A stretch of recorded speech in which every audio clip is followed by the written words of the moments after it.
Pagi Arif. Pagi Bu. Kamu tahu kenapa Ibu memanggilmu hari ini? Tahu Bu, karena saya terlambat sekolah. Kira-kira kalau telah datang ke sekolah itu tindakan yang baik atau tidak? Tidak baik Bu, Tidak baik. Kenapa tidak baik? karena saya bisa ketinggalan pelajaran Ibu. Oh, iya benar. Bisa beritahu Ibu kenapa kamu sering datang terlambat ke sekolah, Nak? Saya bangun kesiangan Bu, karena sering tidur kemalaman. Wah, kenapa? Kok tidurnya sering kemalaman? Sering nonton TV Bu, acara seru. Oh begitu. Kamu masih ingat tidak salah satu kesepakatan kelas kita? Ingat Bu, hadir tepat waktu. Nah, itu kamu tahu. Kamu sudah melaksanakan kesepakatan itu atau belum? Belum Bu, karena saya beberapa kali terlambat. Sekarang, apa yang akan kamu lakukan untuk melaksanakan kesepakatan kelas kita? Saya tidak akan tidur larut malam lagi, agar saya bisa hadir di sekolah tepat waktu. Iya, bagus sekali. Terima kasih ya sudah bersedia melaksanakan kesepakatan kelas.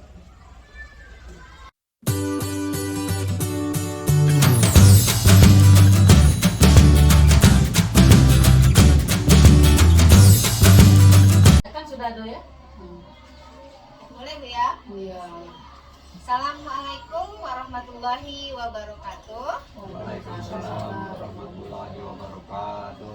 Selamat pagi dan salam sejahtera untuk kita semua. Yang terhormat Ibu Kepala Sekolah SD Negeri 4 Muara Beliti, yang terhormat Bapak Ibu Dewan Guru yang sudah berkenan hadir pada kegiatan pagi hari ini. Puji dan syukur marilah kita panjatkan kehadiran Allah Subhanahu wa taala, karena berkat rahmat dan hidayahnya lah kita dapat berkumpul di ruangan ini dalam acara pembahasan materi budaya positif guru penggerak. Selawat serta salam semoga senantiasa tercurahkan kepada junjungan kita Nabi besar Muhammad Shallallahu Alaihi Wasallam. Pertama-tama izinkan saya mengucapkan terima kasih kepada Bapak Ibu sekalian yang sudah bersedia secara sukarela meluangkan waktunya untuk mendengarkan pembahasan budaya positif dari saya selaku CGP Angkatan 5 Kabupaten Musirawas. Baiklah, tidak perlu terlama-lama lagi, saya akan memulai pemaparan materi mengenai budaya positif. Disiplin positif dan nilai-nilai kebajikan universal. Makna disiplin. Disiplin itu berasal dari bahasa Latin disiplina yang artinya belajar. Jadi dari bahasa Latin disiplina bisa kita artikan sebagai disiplin diri membuat orang menggali potensinya menuju sebagai tujuan apa yang dia hargai. Tetapi ketika masuk ke Indonesia dan mengalami penyerapan, terjadi pergeseran makna. Dalam budaya kita, makna disiplin telah berubah menjadi sesuatu yang harus dilakukan seseorang pada orang lain untuk mendapatkan kepatuhan. Bukan lagi sebagai untuk dirinya sendiri, tapi lebih kepada orang lain. Kecenderungan umum adalah menghubungkan kata disiplin dengan ketidaknyamanan, bukan dengan apa yang kita hargai atau pencapaian suatu tujuan mulia. Nilai kebajikan universal. Dari pelaksanaan disiplin, maka akan muncullah nilai-nilai kebajikan universal. Apa itu nilai kebajikan universal? Nilai kebajikan universal adalah sifat-sifat positif manusia yang merupakan tujuan mulia yang ingin dicapai setiap individu. Nilai-nilai tersebut bersifat universal dan lintas bahasa, suku, bangsa, agama maupun latar belakang. Jadi nilai universal ini adalah nilai yang berlaku di masyarakat umum yang dipercayai oleh semua orang tanpa memandang latar belakang apapun.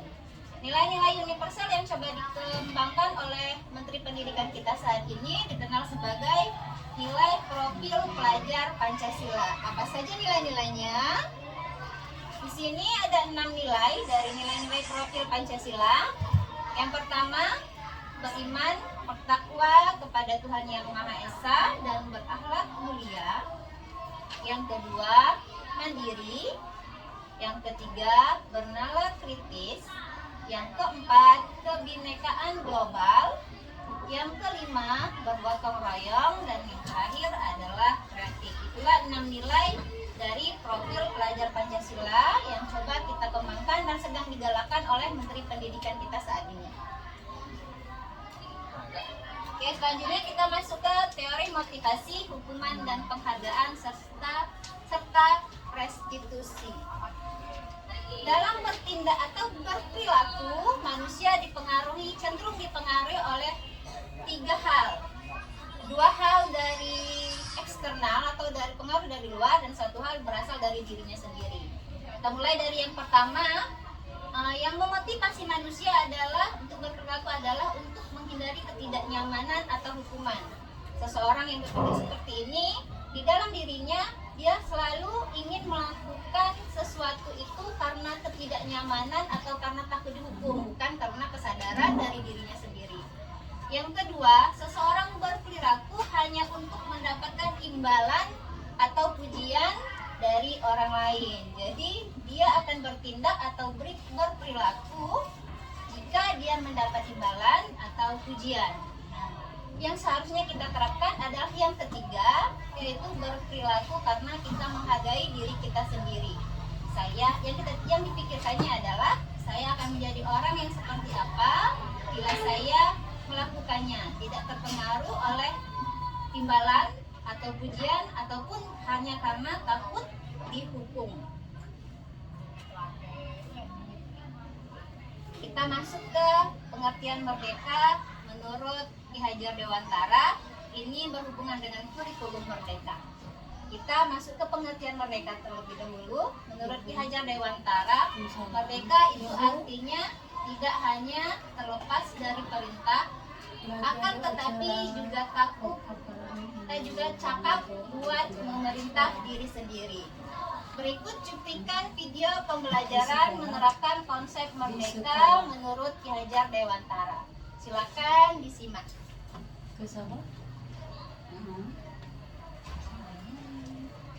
Oh ya, apa?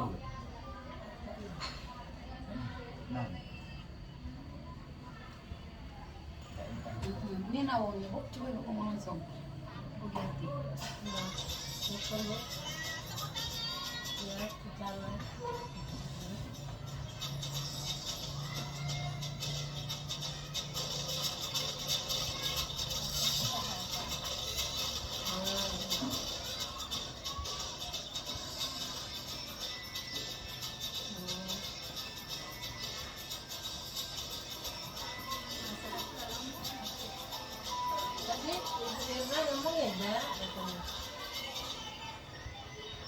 Bukan dong. Ya udah. Nah, dengan jalan bukan.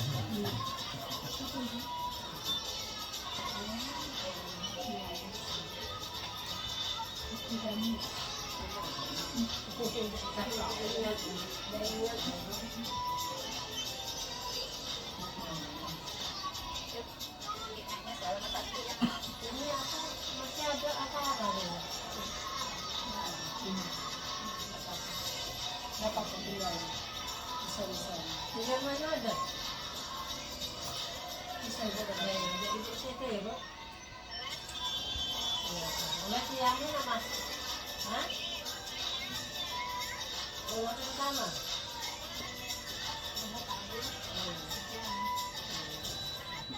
Makasih ya, Bu. Ya, pakai larang. Ya.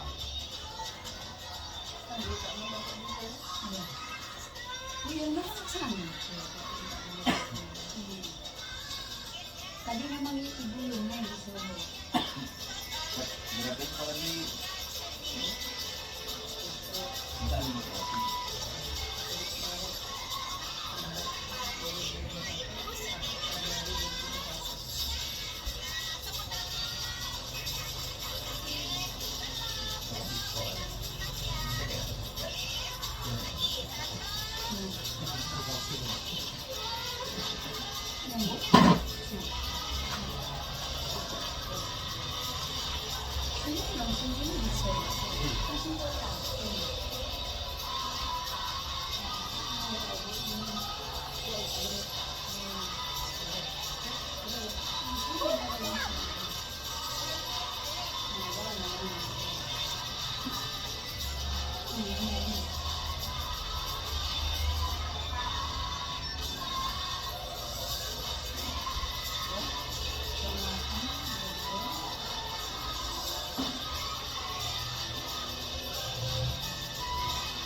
Maret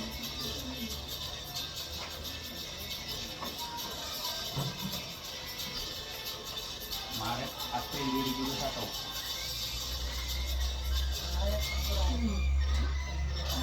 Bagus.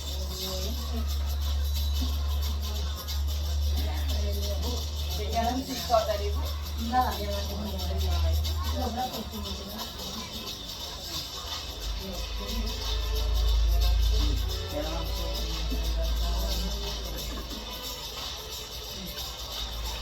Mana yang buat ini?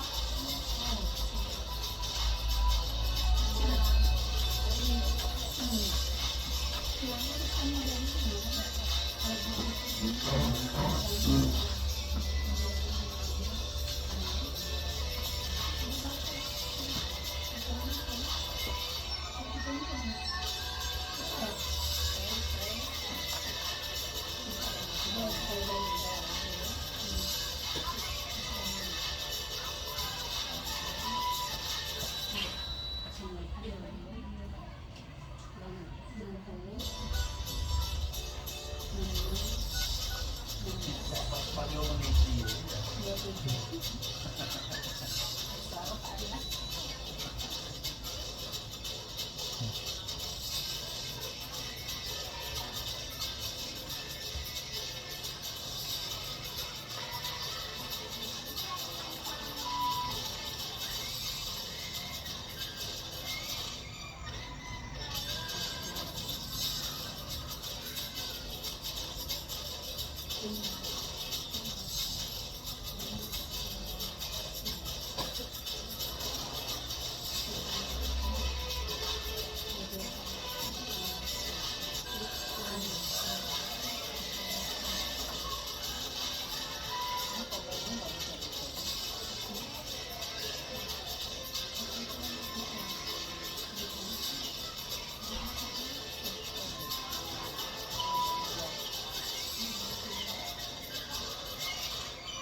Bapak Ibu, itulah aksi nyata saya terkait dengan Merdeka Belajar untuk menciptakan proses belajar yang menyenangkan. Selanjutnya, kita akan mempelajari pembuatan keyakinan kelas. Berikut tahapan-tahapannya. Keyakinan kelas ada di tahap kedua sebelum terciptanya budaya positif. Yang pertama, tugas kita sebagai guru adalah membuat peraturan kelas. Dari peraturan kelas, maka akan tercipta satu keyakinan kelas. Dari keyakinan kelas, maka di kelas itu akan tercipta lingkungan yang positif yang diharapkan kedepannya akan menjadi budaya positif di seluruh sekolah tersebut. Contoh bentuk keyakinan kelas yang mencakup 3 nilai universal, yaitu hormat, bekerja, diterima, dan dimiliki. Hormat, contoh tindakannya adalah kami meyakini bahwa sangat penting untuk menghormati semua orang dan barang milik orang lain. Yang kedua, bekerja. Contoh sikapnya adalah kami meyakini bahwa sangat penting untuk mengerjakan segala pekerjaan atau mengikuti kegiatan yang telah ditugaskan. Nilai universal yang ketiga adalah diterima dan dimiliki. Contoh sikapnya, kami meyakini bahwa sangat penting untuk merasa diterima pada suatu kelompok dan saling peduli satu sama lain. Oke, ini contoh penerapannya di kehidupan sehari-hari. Sikap hormat yang terdengar adalah, yang diucapkan oleh orang yang hormat adalah, yuk saya bantu, atau kita bisa selesaikan ini bersama, atau tolong ya, permisi, boleh saya pinjam, nanti akan segera saya kembalikan. Itu adalah ucapan-ucapan orang yang hormat. Bagaimana perilakunya? Perilakunya yang dicontohkannya adalah tersenyum ramah, memberikan salam hormat, memberikan ruang bekerja, dan postur tubuh yang tenang. Dan jika dilihat oleh orang lain, orang yang hormat terlihat seperti berempati terhadap perasaan orang lain, memegang barang milik orang lain hanya dengan izinnya, mendengarkan dengan seksama, dan yang terakhir senantiasa berbuat baik dan berbagi. Selanjutnya, tindakan-tindakan dalam kehidupan sehari-hari. Contohnya, sikap hormat terlihat seperti atau tampak seperti datang tepat waktu, dan tidak hormatnya sering hadir terlambat. Kemudian, menyapa teman dan guru setiap hari, tidak tampak seperti tak acuh kepada teman dan guru. Yang ketiga, mengembalikan barang teman yang telah dipinjam dan mengucapkan terima kasih. Tidak hormatnya, tidak mengembalikan barang yang telah dipinjam dan meletakkan sembarangan. Kemudian contoh tindakan bekerja akan tampak seperti tekun bekerja dan menyimak guru, tidak bekerja jika tampak seperti tidak mendengarkan guru dan acuh tak acuh.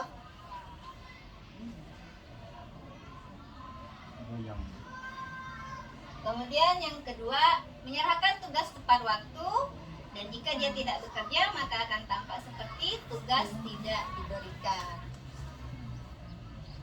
Selanjutnya, dari peraturan-peraturan kelas tersebut akan muncul nilai-nilai kebajikan yang berupa keyakinan kelas. Misalnya di sini ada beberapa contoh peraturan kelas yang bisa kita buat. Misalnya, selalu kembalikanlah buku di tempatnya. Itu menunjukkan sikap tanggung jawab. Dilarang mengganggu orang lain. Itu berarti menunjukkan sikap menghormati orang lain. Hadir di sekolah 15 menit sebelum pelajaran dimulai, berarti menunjukkan sikap menghormati orang lain dan berkomitmen. Dilarang melakukan kekerasan, nilai universalnya adalah keselamatan dan menghormati orang lain. Dilarang menggunakan narkoba, nilai universalnya berupa keyakinan kelas, kesehatan. Selanjutnya, bergantian atau menunggu giliran, nilai kebajikannya adalah menghormati orang lain dan bersabar. Selanjutnya, gunakan masker, nilai kebajikannya kesehatan dan keselamatan. Dan yang terakhir, jangan berlari di kelas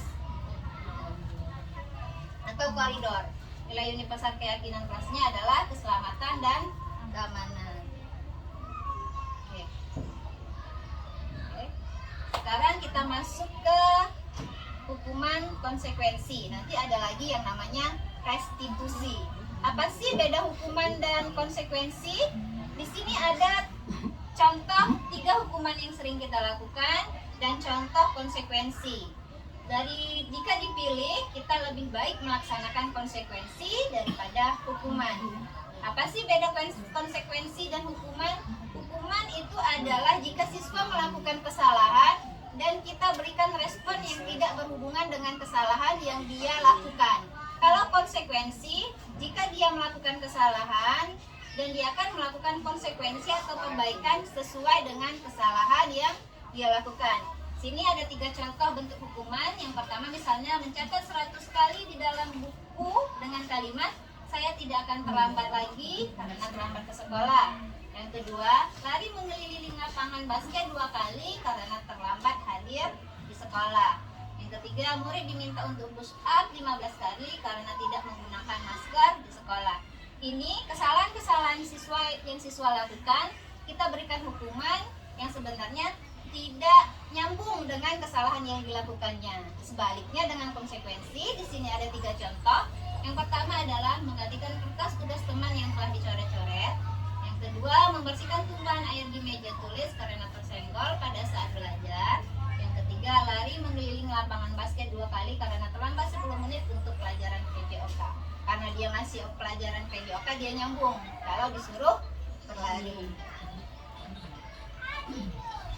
Selanjutnya, di sini ada pokok-pokok perbedaan hukuman dan konsekuensi. Jika hukuman adalah sesuatu yang menyakitkan yang harus terjadi, maka konsekuensi sesuatu yang harus terjadi dan tidak menyakitkan. Yang kedua, membuat anak sakit untuk jangka waktu yang lama, sedangkan konsekuensi membuat anak merasa tidak nyaman dalam jangka waktu pendek. Yang ketiga, anak membenci kedisiplinan jika dihukum. Jika konsekuensi, anak akan menghargai disiplin. Hukuman berupa paksaan, sedangkan konsekuensi berupa stimulus dan tanggapan. Pada hukuman, mendorong anak untuk menyakiti dirinya sendiri. Pada konsekuensi, mendorong anak agar mudah menyesuaikan diri. Selanjutnya, hukuman adalah konsep diri yang buruk, sedangkan konsekuensi adalah konsep diri yang baik. Pada hukuman, anak akan belajar menyembunyikan kesalahannya. Pada konsekuensi, anak belajar untuk mematuhi peraturan. Jika dihukum, anak akan merasa marah, merasa bersalah, dipermalukan, dan merasa tidak dihargai. Jika dikonsekuensi, anak akan merasa kehilangan hak, dibuat tidak nyaman, dan diasingkan, tapi hanya untuk sementara waktu.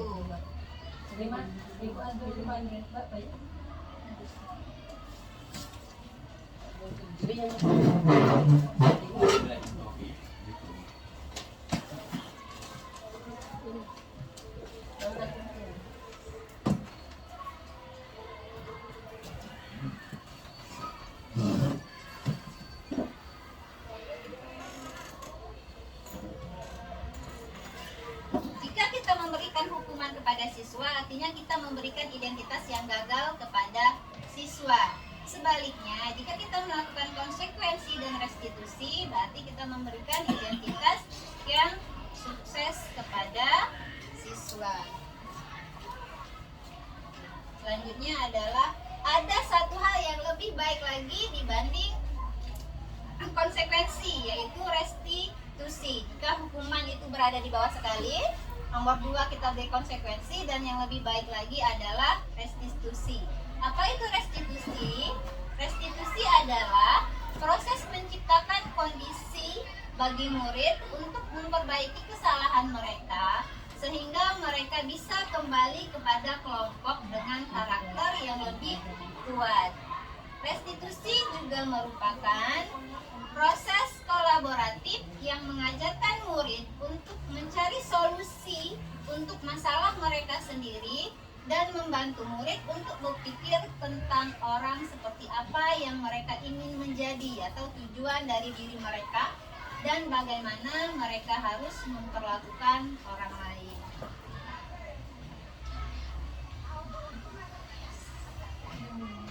Ini sudah saya simpulkan beberapa ciri-ciri restitusi. Restitusi bukan menebus kesalahan, namun belajar dari kesalahan yang siswa lakukan. Restitusi memperbaiki hubungan. Restitusi itu berupa tawaran, bukan paksaan kepada siswa. Restitusi menuntun untuk melihat ke dalam diri. Restitusi mencari kebutuhan dasar yang mendasari tindakan atau mencari alasan yang mendasari siswa melakukan suatu kesalahan. Selanjutnya, restitusi diri adalah cara yang paling baik untuk proses perbaikan kesalahan. Restitusi fokus pada karakter, bukan tindakan. Restitusi fokus pada solusi. Restitusi mengembangkan murid yang berbuat salah pada kelompoknya. Oke. Ini ada perbedaan dari hukuman, konsekuensi, dan restitusi. Hukuman membuat siswa tidak nyaman untuk waktu yang panjang. Konsekuensi membuat siswa tidak nyaman untuk jangka waktu yang pendek. Restitusi menguatkan murid dalam jangka waktu panjang, jadi tidak membuat siswanya menjadi tidak nyaman. Selanjutnya, hukuman, korban mendapat keadilan. Konsekuensi, korban bisa diabaikan. Restitusi, korban akan mendapat ganti. Kemudian hukuman, murid akan merasa tersakiti. Konsekuensi, murid akan merasa tidak nyaman. Tapi dari restitusi, murid akan mendapat penguatan. Oke. Nah, hukuman bersifat negatif kepada siswa, konsekuensi bersifat netral, dan restitusi bersifat positif, memberikan dampak positif kepada siswa. Kata-kata yang diucapkan pada hukuman biasanya adalah awas kalau dilakukan lagi ya, nanti awas kamu. Kalau konsekuensi, lakukan apa yang saya katakan, berupa perintah dan harus kita turuti. Tapi pada restitusi adalah memberikan tawaran. Apakah hal ini yang sesungguhnya ingin kamu lakukan? Jadi membalikkan lagi kepada siswa, menanyakan alasan kenapa dia melakukan kesalahan. Hukuman berupa paksaan, konsekuensi bersifat stimulus dan respon, restitusi berupa teori kontrol. Hukuman mendorong siswa untuk menyalahkan dirinya sendiri, konsekuensi mendorong kepatuhan, restitusi mendorong disiplin positif. Hukuman adalah konsep diri yang buruk, konsekuensi adalah konsep diri yang baik, sedangkan restitusi adalah konsep diri yang kuat. Murid atau anak belajar untuk menyembunyikan kesalahan pada hukuman, dan jika konsekuensi, murid atau anak akan belajar taat pada peraturan, sedangkan pada restitusi, murid akan belajar memecahkan masalah. Kemudian, pada hukuman, anak akan mencoba untuk mengontrol anak dengan penguatan negatif. Kemudian pada konsekuensi, mencoba mengontrol anak dengan penguatan positif. Pada restitusi, anak akan paham bahwa dirinya sendiri yang memegang kontrol atas dirinya sendiri, bukan orang lain. Sebelum masuk ke kebutuhan dasar manusia, saya ada contoh video pelaksanaan restitusi yang sudah saya laksanakan di kelas.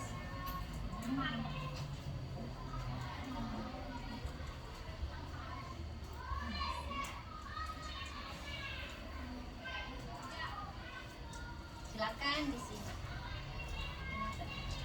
Jadi salah video.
Berkali-kali.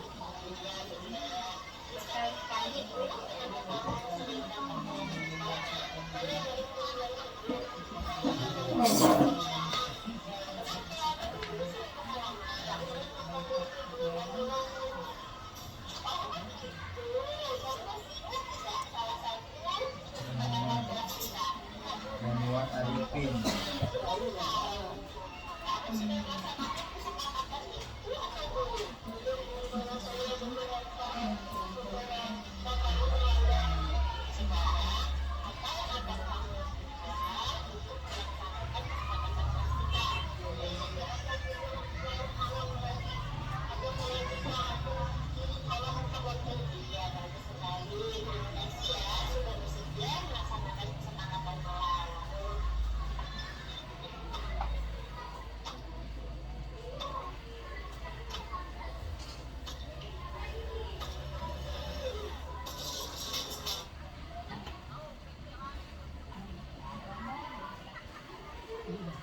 Jadi dari video tersebut bisa kita lihat dengan jelas ya Bapak Ibu apa yang membedakan restitusi dengan hukuman ataupun konsekuensi.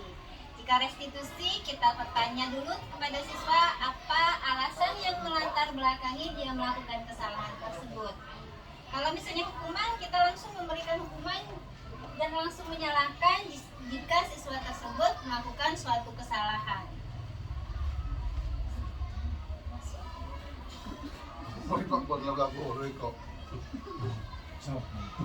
Selanjutnya kita masuk ke materi kebutuhan dasar manusia dan dunia yang berkualitas.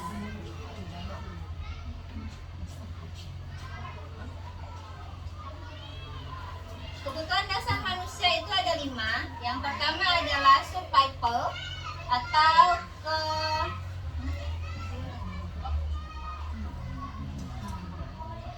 kebutuhan untuk bertahan hidup. Yang kedua, kebutuhan rasa kasih sayang dan rasa diterima. Yang ketiga adalah kebutuhan penguasaan.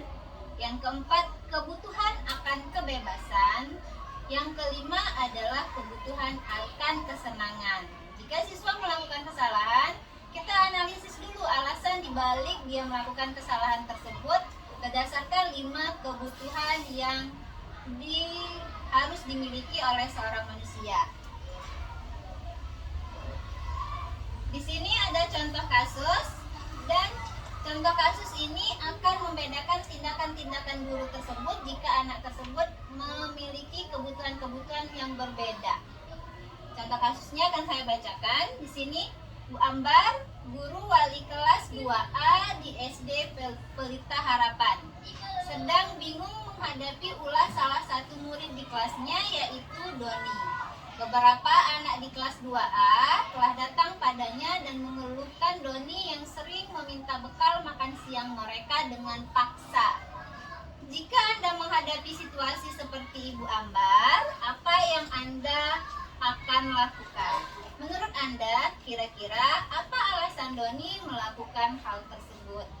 Merujuk pada kasus di atas yang sedang dihadapi oleh Bu Ambar, dalam konteks penegakan disiplin positif, Ibu Ambar sebaiknya mencari tahu terlebih dahulu alasan Doni melakukan tindakan tersebut agar bisa mengetahui kebutuhan mana yang sedang berusaha dibutuhkan oleh Doni.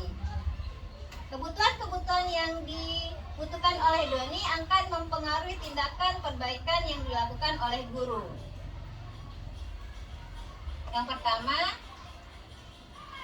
kebutuhan bertahan hidup.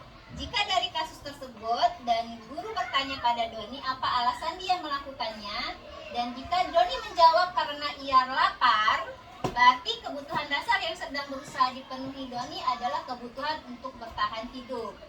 Selanjutnya yang kedua, kasih sayang dan rasa diterima. Dalam kasus di atas, apabila Doni menjawab bahwa alasannya mengambil bekal temannya karena dia merasa senang temannya jadi memperhatikan dia, ketika temannya melaporkan tindakannya itu pada gurunya dan gurunya memberitahu orang tuanya sehingga orang tuanya jadi memperhatikannya, maka kebutuhan dasar yang sedang dipenuhi oleh Doni adalah kebutuhan akan kasih sayang dan rasa diterima.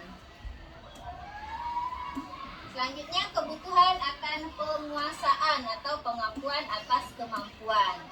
Dalam kasus di atas, apabila jawaban Doni adalah dia merasa hebat karena temannya jadi takut dengan dia dan menuruti keinginannya, maka sebetulnya Doni sedang berusaha memenuhi kebutuhan dasarnya akan kekuasaan. Dan tindakan yang kita lakukan pasti juga akan berbeda dari kebutuhan-kebutuhan yang saya telah sebutkan sebelumnya. Yang keempat adalah kebutuhan akan kebebasan atau kebutuhan akan pilihan.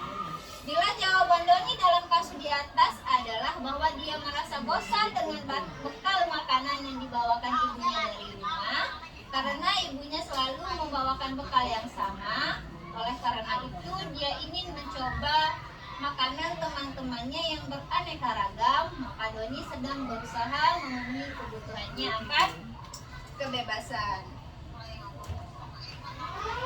Selanjutnya yang kelima adalah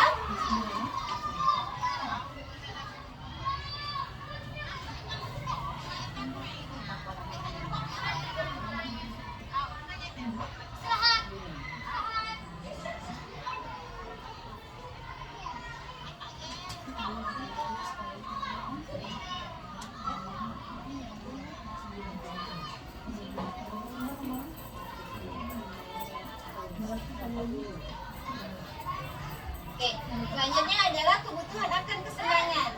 Dalam kasus di atas, bila Doni menjawab bahwa ia melakukannya karena iseng saja dan ia menikmati ekspresi wajah teman-temannya yang kesal karena diambil makanannya dan menurutnya ekspresi teman-temannya ini lucu, maka berarti Doni sedang berusaha memenuhi kebutuhannya akan kesenangan. Alasan-alasan Doni melakukan kesalahan tersebut, latar belakang dari tindakannya akan membedakan pula tindakan apa yang sebaiknya kita lakukan kepada Doni, tergantung kebutuhan apa yang sedang dicarinya. Selanjutnya 5 posisi kontrol.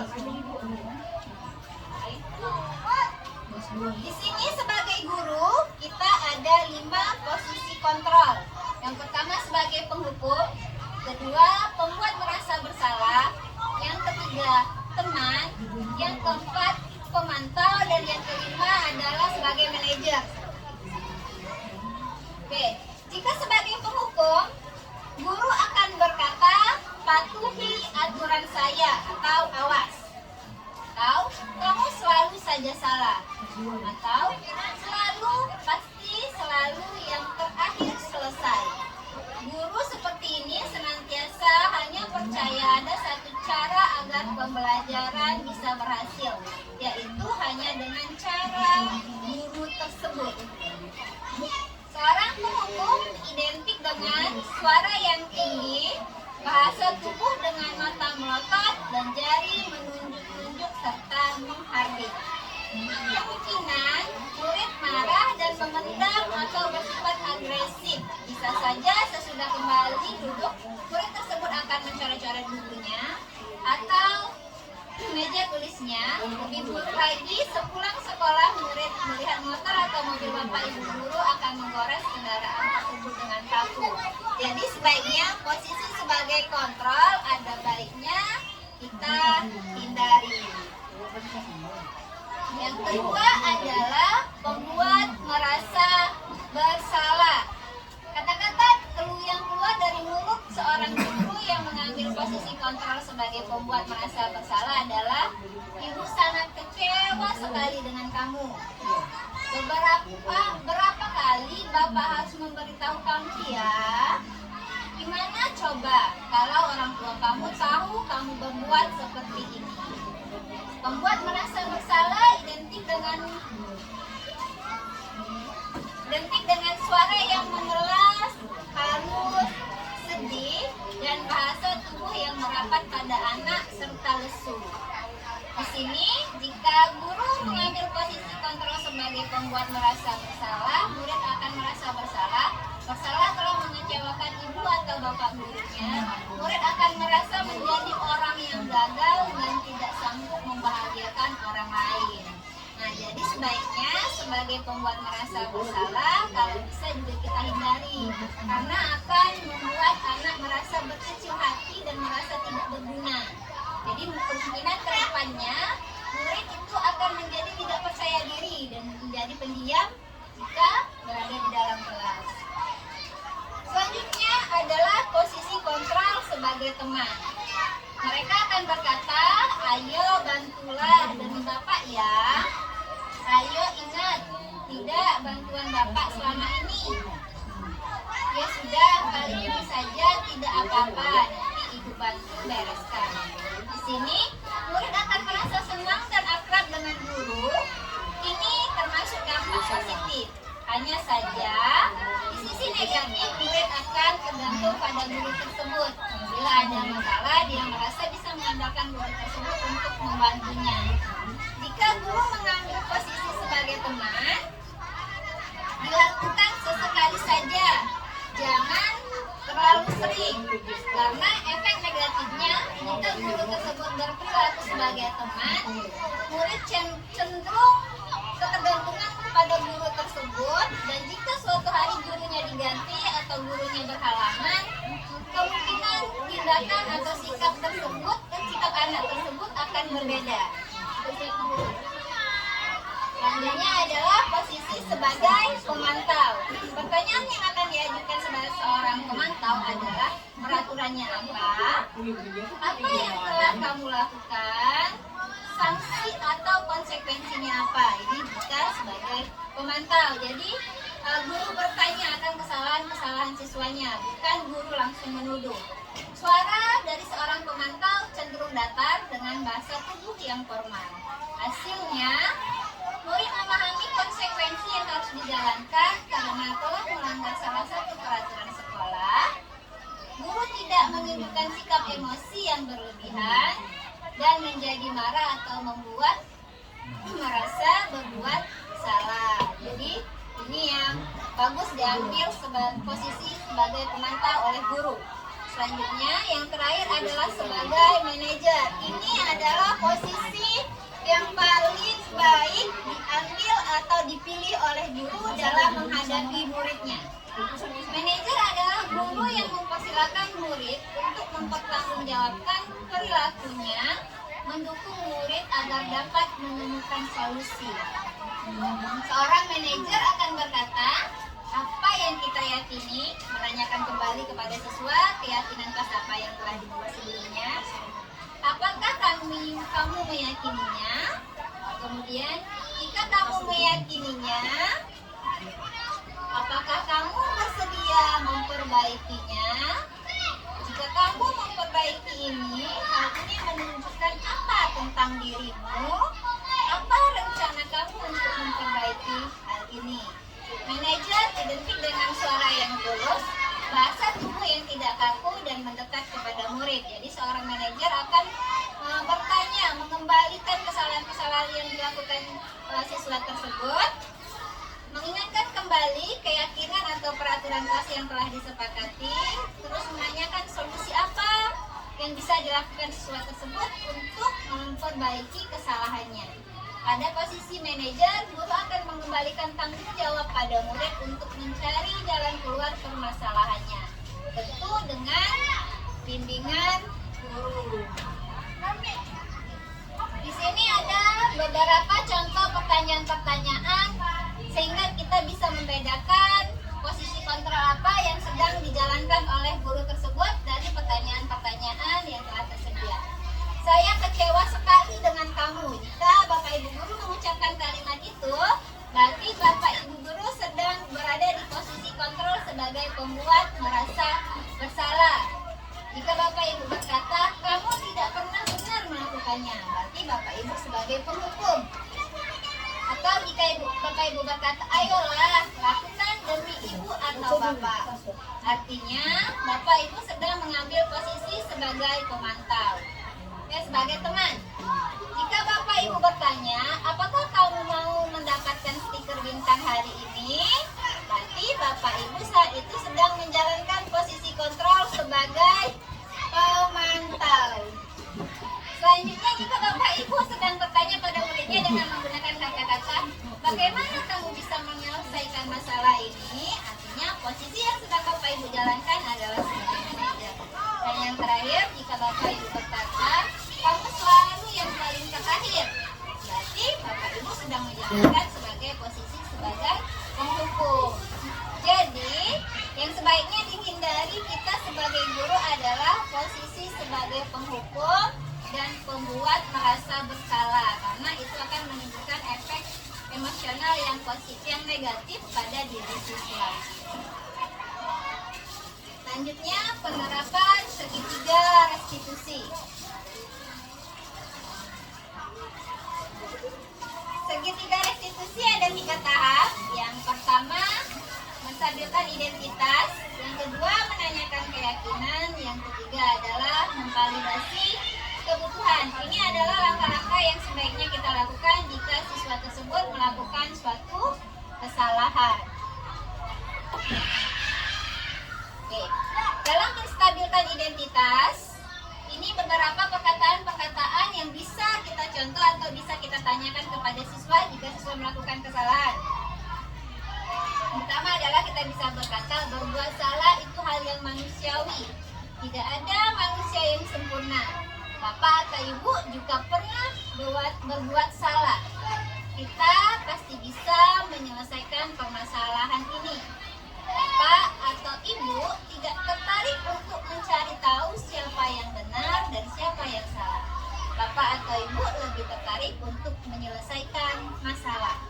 Yang terakhir adalah, kalau kamu menyalahkan dirimu sendiri terus-menerus, apakah kamu bersikap baik pada dirimu sendiri? Ini bisa kita contoh dan bisa kita terapkan jika siswa melakukan kesalahan untuk tahap pertama, yaitu menstabilkan identitas. Selanjutnya adalah memvalidasi kebutuhan. Ini kata-kata yang bisa kita contoh, yaitu kamu bisa saja kan melakukan hal yang lebih buruk, tapi kamu tidak melakukannya kan? Atau kamu pasti punya alasan mengapa melakukannya. Apa yang penting bagi kamu? Kamu boleh tetap berusaha menjaga sikap itu, tapi tambahkan sikap yang lain yang baru. Maukah kamu belajar cara lain untuk mendapatkan hal yang kamu butuhkan tanpa harus memukul? Apakah kamu bisa melakukan dengan lebih baik lagi besok? Selanjutnya adalah tahap terakhir, menanyakan keyakinan. Ini kata-kata yang bisa kita contoh dan bisa kita terapkan adalah yang pertama, apa nilai yang kita percaya di kelas atau di sekolah kita. Jadi kita bertanya kepada siswa, mengingatkan siswa itu kembali. Nilai-nilai universal apa yang telah kita sepakati? Kelas yang ideal itu yang seperti apa sih? Kamu ingin jadi anak seperti apa? Apa yang kamu rasakan ketika kamu melakukan itu? Kamu menjadi orang yang seperti apa? Oke, ini beberapa bisa Bapak Ibu baca sendiri. Intervensi 30 detik, contoh kalimat-kalimat yang lain yang bisa kita utarakan kepada siswa tersebut jika melakukan suatu kesalahan.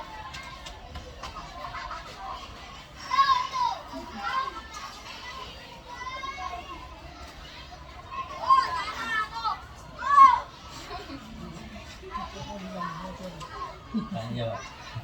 Tanya, Bu. Oke Bapak Ibu, di sini ada video contoh penerapan nilai-nilai universal dari profil pelajar Pancasila.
sakit kali nih. Ini. Karena 2 bulan aku dulu penggerak. Dua-duanya ke sekolah penjara. Enggak balik. Wes. Wis, ya. Duh.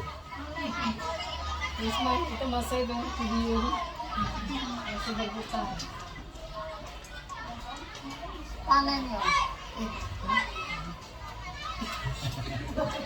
Kami pasang ya, Bu. Oke Bapak Ibu, itulah materi dari saya dan beberapa contoh aksi nyata yang sudah saya lakukan sebelumnya selama kurang lebih 2 bulan ke belakang. Jika ada yang ingin ditanyakan, saya persilakan. Silakan Ibu sebentar. Apa yang harus dilakukan jika satu kali restitusi siswa belum berhasil? Oke, jika misalnya kita melakukan satu proses restitusi, setelah kita lakukan 3 tahapnya dan sikap siswa tersebut belum berubah, berarti restitusi kita bukan gagal dalam melakukan suatu proses restitusi dan menjadikannya budaya di sekolah. Pasti harus kita lakukan lebih dari 1 kali. Jadi bisa kita ulangi sampai siswa tersebut bisa mendapatkan disiplin positif dan belajar dari kesalahannya. Terima kasih. Pak Bon tadi nanya apa? Sudah ditanya. Yang lain? Coba lagi.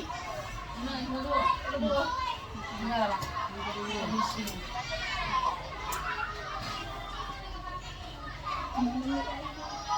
Bagaimana jika siswa hanya takut kepada guru sebagai penghukum? Oke. Tadi kita kembali lagi kepada 5 posisi kontrol yang telah saya jelaskan sebelumnya. Oke.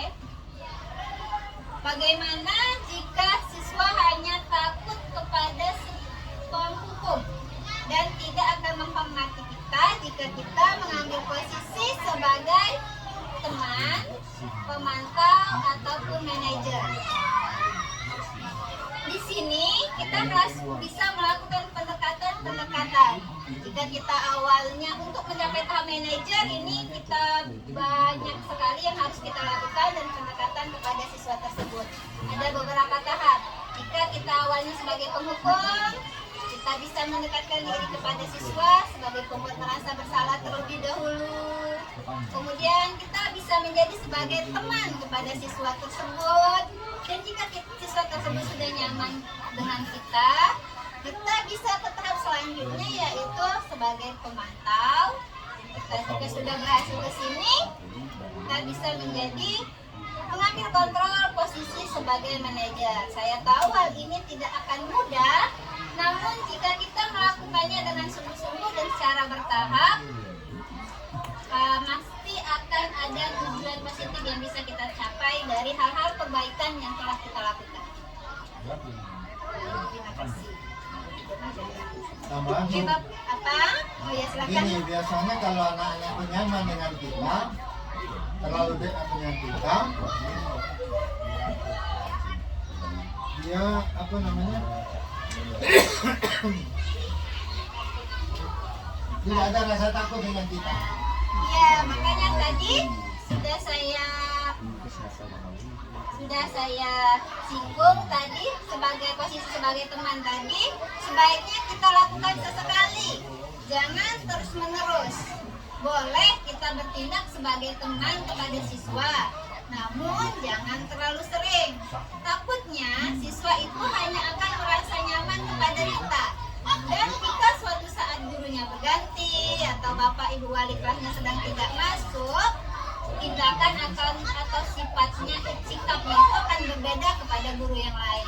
Jadi sebaiknya kita melakukan posisi kontrol sebagai teman sesekali saja jika siswa itu merasa benar-benar membutuhkan. Misalnya jika siswa itu sedang mendapat musibah atau merasa sedih, kita boleh mengambil kontrol sebagai teman, tapi jangan kebablasan. Yang paling baik adalah kita mengambil posisi sebagai pemantau atau manajer, di mana pemantau dan manajer kita masih mengambil batas jarak profesional sebagai guru. Oke, Bapak Ibu, terima kasih atas waktunya. Terima kasih atas kesempatannya. Itulah hasil presentasi dan pengibasan mengenai materi budaya positif dari saya. Lebih dan kurangnya saya mohon maaf. Saya akhiri. Wassalamualaikum warahmatullahi wabarakatuh.